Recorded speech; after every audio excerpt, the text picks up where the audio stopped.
Hello dear student, YouTube की हमारे इस क्लास में आपका फिर से वेलकम है।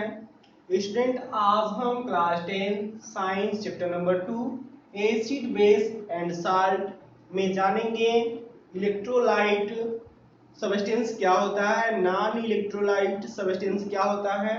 उसके बाद से एसिड बेस और साल्ट का डिफिनीशन पढ़ेंगे। यदि इसका वीडियो आपको समझ में आता है तो इसको लाइक कीजिए, शेयर कीजिए और जो लोग हमारे चैनल को सब्सक्राइब नहीं किए हैं वो लोग सब्सक्राइब कर लीजिए। तो आइए सबसे पहले हम जानते हैं इलेक्ट्रोलाइट सब्सटेंस क्या होता है।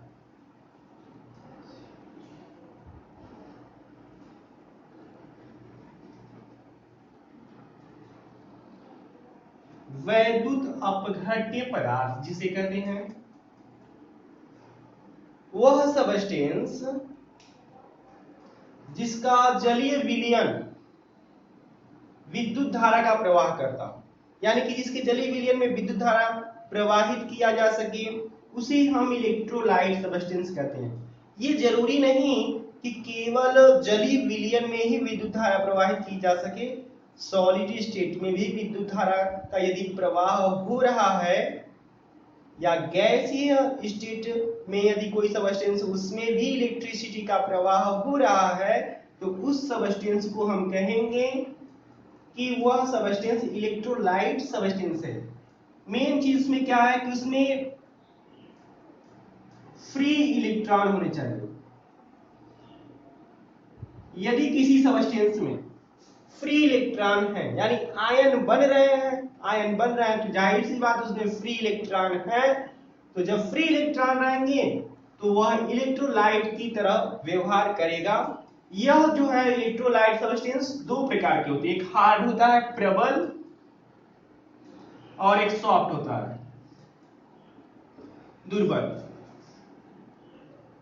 प्रबल इलेक्ट्रोलाइट किसे कहेंगे? वे पदार्थ जो आसानी से ज्यादा मात्रा में आयंस बनाते हैं वे प्रबल इलेक्ट्रोलाइट सब्सटेंस, प्रबल वैद्युत अपघट्य पदार्थ कहलाते हैं। इसका यदि हम एग्जांपल देखें तो एसिड के रूप में अम्ल में क्या होता है प्रबल इलेक्ट्रोलाइट? HCl हाइड्रोक्लोरिक अम्ल प्रबल होता है वैद्युत अपघट्य पदार्थ। H2SO4 यह भी प्रबल वैद्युत अपघट्य पदार्थ होता है। HNO3 नाइट्रिक एसिड यह भी प्रबल वैद्युत अपघट्य पदार्थ होता है। वहीं दुर्बल में देखें सॉफ्ट में तो आपका हो जाएगा H2CO3 carbonic acid, CH3COOH acetic acid. ये जो होते हैं यह दुर्बल वैद्युत अपघट्य पदार्थ हैं। उसके बाद से हम बेस में भी देख लें, क्षार में तो NaOH क्षार सोडियम हाइड्रोक्साइड जिसे कहते हैं यह प्रबल वैद्युत अपघट्य पदार्थ है। क्यों? क्योंकि ये पदार्थ जब जल में विलीन होंगे तो आसानी से ज्यादा मात्रा में आयन बनाएंगे और जब ज्यादा मात्रा में आयन बनाएंगे तो जाहिर सी बात है वह प्रबल वैद्युत अपघट्य पदार्थ होगा, उसमें इलेक्ट्रिसिटी आसानी से तीव्रता से प्रवाहित होगी। उसके बाद से है हम ले लें पोटेशियम हाइड्रोक्साइड, कैल्शियम हाइड्रोक्साइड। ये सभी सब्सटेंस होते हैं हार्ड इलेक्ट्रोलाइट सब्सटेंस कहलाते हैं। बेस में ये सब के सब क्षार हैं। उसके बाद से हम दुर्बल क्षार में भी देख रहे हैं जैसे NH4OH अमोनियम हाइड्रोक्साइड, यह जो है एक दुर्बल क्षार है यानी कि यह कम मात्रा में आयंस बनाएगा, यानी कि दुर्बल क्षार है और साथ ही साथ में इसको दुर्बल इलेक्ट्रोलाइट सब्सटेंस भी कहेंगे। उसके बाद से हम सॉल्ट में देख लें लवण में तो सॉल्ट में जैसे NaCl, CaCl2 इत्यादि ये सब जो होते हैं यह प्रबल वैद्युत अपघट्य पदार्थ हैं लवण। उसके बाद से लवण में भी साल्ट में हम देख रहे हैं तो NaH4Cl अमोनियम क्लोराइड जिसे नौसादर कहते हैं, यह भी एक दुर्बल लवण है और साथ ही साथ हम कह सकते हैं यह भी एक दुर्बल वैद्युत अपघट्य पदार्थ है, क्योंकि यह कम मात्रा में आयंस देगा, धारा का प्रवाह तीव्रता से नहीं हो पाएगा। अब हम जान लेते हैं नॉन इलेक्ट्रोलाइट सब्सटेंस क्या होता है।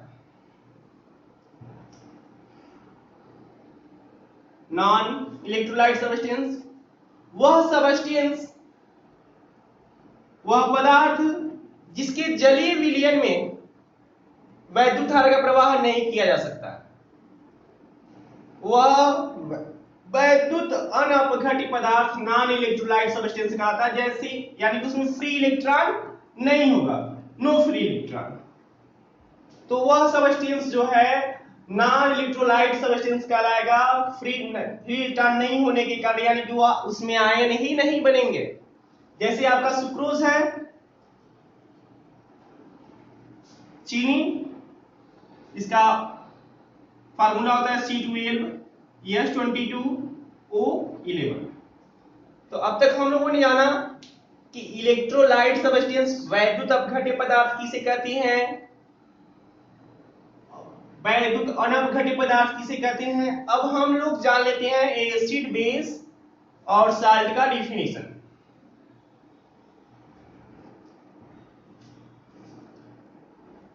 एसिड, जब हम लोग छोटी कक्षाओं में पढ़ेंगे उसमें यह बताया गया होगा कि जिसका स्वाद खट्टा होता है वह अम्ल कहलाता है, लेकिन हम हर एक पदार्थों को चख नहीं सकते हैं। जैसे हम कहें कि तेजाब अम्ल है तो उसे आप चखेंगे तो नहीं ना, चखेंगे तो भाई जीभ जल जाएगा। तो अम्ल में इसके लिए आर्हेनियस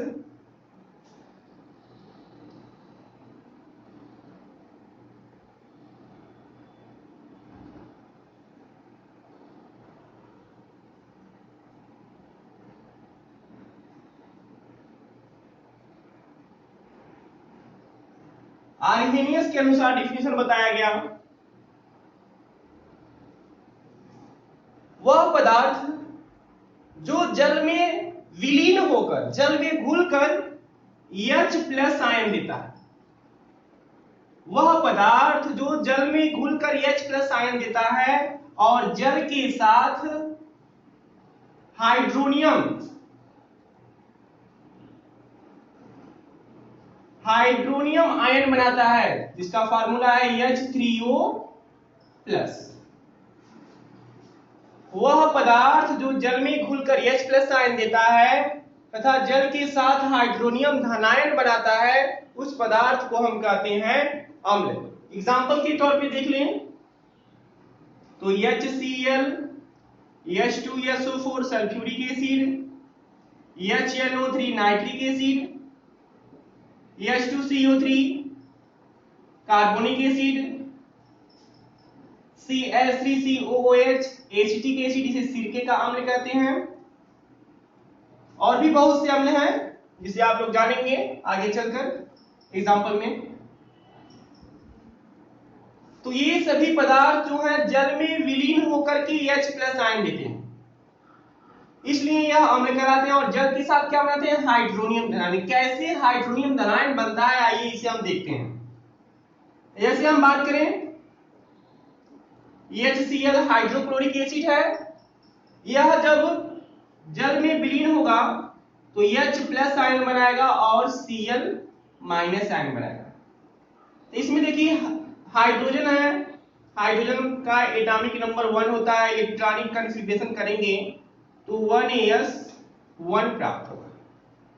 यानी कि हाइड्रोजन के पास एक इलेक्ट्रॉन है और स्टेबल होने के लिए एक इलेक्ट्रॉन और चाहिए। यदि एक इलेक्ट्रॉन इसे और कहीं से मिल जाए हाइड्रोजन को तो यह स्टेबल हो जाएगा। उसी प्रकार से क्लोरीन का एटॉमिक नंबर है 17, इलेक्ट्रॉनिक कन्फिग्रेशन होगा 1s2, 2s2, 2p6, 3s2, 3p5।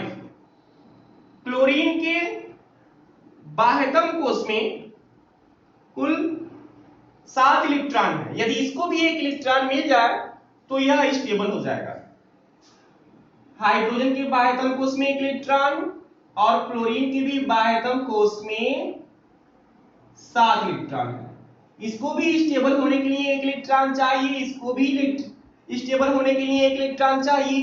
तो ये क्या करेंगे, दोनों आपस में साझा कर लेंगे, एक एक इलेक्ट्रॉनों की साझेदारी कर लेंगे। जब एक एक इलेक्ट्रॉनों की साझेदारी करेंगे तो इनके मध्य जो है सिंगल बॉन्ड बन जाएगा, कोवैलेंट बॉन्ड, सहसंयोजी बंध बन जाएगा और यह एक स्टेबल कंपाउंड हाइड्रोक्लोरिक एसिड बनाएंगे HCl। ठीक है, तो इसमें हुआ क्या है,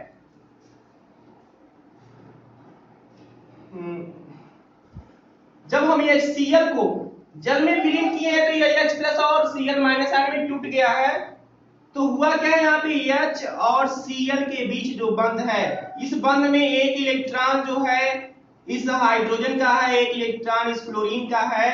क्लोरीन की इलेक्ट्रोनिगेटिविटी, विद्युत ऋणात्मकता अधिक होने के कारण यह क्लोरीन हाइड्रोजन के इलेक्ट्रॉन को अपनी ओर खींच लेगा, जिससे इस क्लोरीन के ऊपर माइनस चार्ज आएगा और हाइड्रोजन के ऊपर प्लस चार्ज आएगा। हाइड्रोजन के ऊपर प्लस चार्ज इसलिए आएगा क्योंकि हाइड्रोजन का इलेक्ट्रॉन क्लोरीन लेकर चला जा रहा है। तो H प्लस और Cl माइनस आयन की स्थिति आ जाएगी। तो Cl माइनस आयन के पास पूर्णतः इलेक्ट्रॉन हो चुके हैं, यह स्टेबल हो जाएगा। वहीं हाइड्रोजन की बात करें तो हाइड्रोजन, जब हाइड्रोजन के ऊपर कोई प्लस चार्ज नहीं था तब स्टेबल होने के लिए 1 इलेक्ट्रॉन चाहिए था। अब इसका वह भी इलेक्ट्रॉन जो था क्लोरीन लेकर चला गया, यानी कि अब इसे स्टेबल होने के लिए कितना इलेक्ट्रॉन चाहिए, 2 इलेक्ट्रॉन चाहिए। H प्लस को स्टेबल होने के लिए 2 इलेक्ट्रॉन चाहिए। तो देखिए क्या होगा, H single bond O single bond H, H2O का यह संरचना है। H2O में ऑक्सीजन परमाणु के पास लोन पेयर इलेक्ट्रॉन है और जैसे ही जल में हम हाइड्रोक्लोरिक एसिड घोलेंगे तो H प्लस और Cl माइनस आयन टूटेगा। तो H प्लस आयन के पास इलेक्ट्रॉन की कमी होने के कारण H2O में उपस्थित ऑक्सीजन परमाणु अपना इलेक्ट्रॉन इसको दे देगा और अपने साथ जोड़ लेगा। 1 इलेक्ट्रॉन देगा तो इसका प्लस चार्ज समाप्त हो जाएगा और यह अपना 1 इलेक्ट्रॉन देकर अस्थायी नहीं रह पाएगा, तो इसके साथ कोवैलेंट बॉन्ड बनाएगा और बनाएगा क्या, H single bond O single bond H, अपना 1 इलेक्ट्रॉन इसको दिया तो इसके ऊपर क्या आएगा, पहले प्लस चार्ज, और हाइड्रोजन के पास 1 इलेक्ट्रॉन है और 1 इलेक्ट्रॉन इसके पास बचा हुआ है, यह दोनों आपस में साझा कर लेंगे। तो देखिए ऑक्सीजन के पास अब कितना हो गया, 1 2 3 4 5 6 7 8 इलेक्ट्रॉन, और यही है क्या, H3O, और O के ऊपर कौन सा चार्ज है, प्लस चार्ज, इसी को कहते हैं हम लोग हाइड्रोनियम आयन। अब उसके बाद से हम जान लेते हैं बेस किसे कहते हैं, क्षार।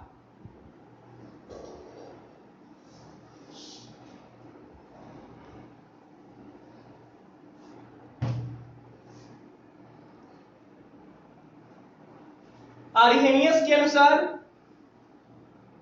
क्षार वे पदार्थ होते हैं जो जल में विलीन होकर OH माइनस आएंगे,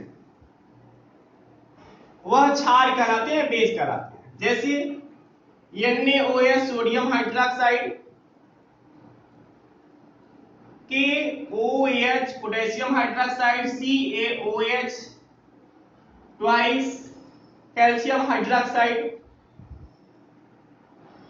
उसके बाद से हम बात करें NaS3 अमोनिया, इसका नाम है, यह इसमें तो OH दिख नहीं रहा है लेकिन यह क्षार है। कैसे क्षार है, इसके लिए एक डिफिनीशन है, इसे हम अगली क्लास में बताएंगे।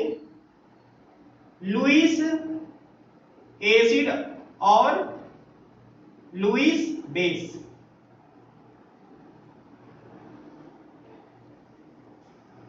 अमोनिया लुईस क्षार है, उसी प्रकार से CaO कैल्शियम हाइड्रोक्साइड इन दोनों को हम क्षारक कह सकते हैं। क्षारक वे पदार्थ होते हैं जो जल में घुलकर किसका निर्माण करते हैं? क्षार का।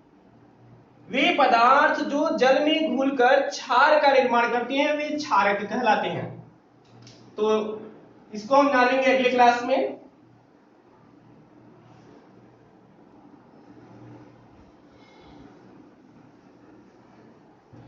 उसके बाद से हम जान लेते हैं साल्ट।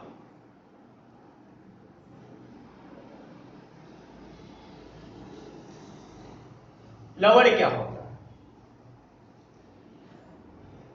वे सबस्टेंस जिसमें दो प्रकार के विपरीत आयन उपस्थित होते हैं वे लवण कहलाते हैं। और लवण सामान्यतः अम्ल और क्षार के मिलने से बने होते हैं।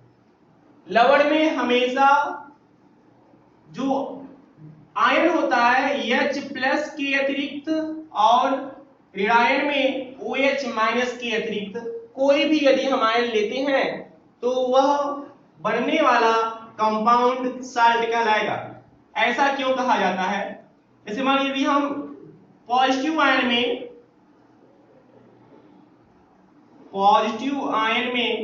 H+ लें और निगेटिव आयन में